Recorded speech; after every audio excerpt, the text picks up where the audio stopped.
তাহলে চ্যাপ্টারটার নাম কি ছিল? গুরুত্বপূর্ণ ব্যক্তিত্ব। প্রথম কোশ্চেন আছে, নিম্নলিখিত ব্যক্তিদের মধ্যে কে ভারতের রকেট মানবী নামে পরিচিত? তো কল্পনা চাওলা এখানে আমরা করেছিলাম, কিন্তু কল্পনা চাওলা ভুল অ্যান্সার। ডক্টর ঋতু কারিধালকে বলা হচ্ছে ভারতের রকেট মানবী।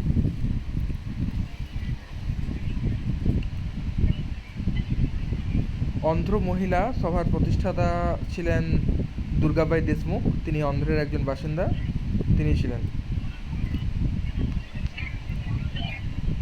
নেক্সট, একজন বিখ্যাত তবলাবাদক, আমরা ভীমসেন যোশী ভেবেছিলাম। আল্লাহ রাখা সঠিক উত্তর। আল্লাহ রাখা একজন বিখ্যাত তবলাবাদক ছিলেন।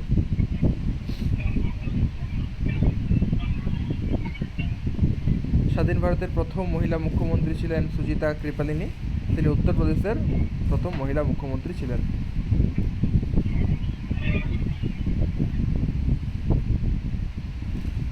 ভারতের পারমাণবিক কর্মসূচির জনক বলা হয় হোমি জাহাঙ্গীর ভাবাকে।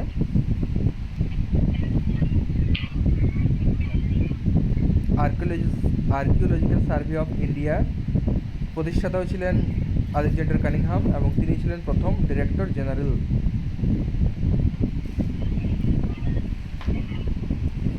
ভানু আথাইয়া গান্ধী সিনেমার যে মেকআপ ছিল, সেই মেকআপের জন্য, মানে ওই কাস্টিউম ডিজাইন্সের জন্য গান্ধী সিনেমার, তিনি ভানু আথাইয়া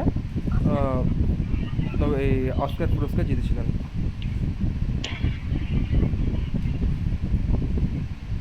ভারতের ম্যাকিয়াভেলি, সহজ কোশ্চেন, কৌটিল্য বা চাণক্যকে বলা হয়। অর্থশাস্ত্র, তার লেখা বইয়ের নাম। ভারতের পিকাসো নামে পরিচিত ছিল এম.এফ. হোসেন। এম.এফ. হোসেন ছিলেন ভারতের পিকাসো। মাকবুল ফিদা হোসেন। ভারতের লৌহ মানব বলা হয় কাকে? লৌহ মানব বলা হয় সর্দার বল্লভভাই প্যাটেলকে। Thank you.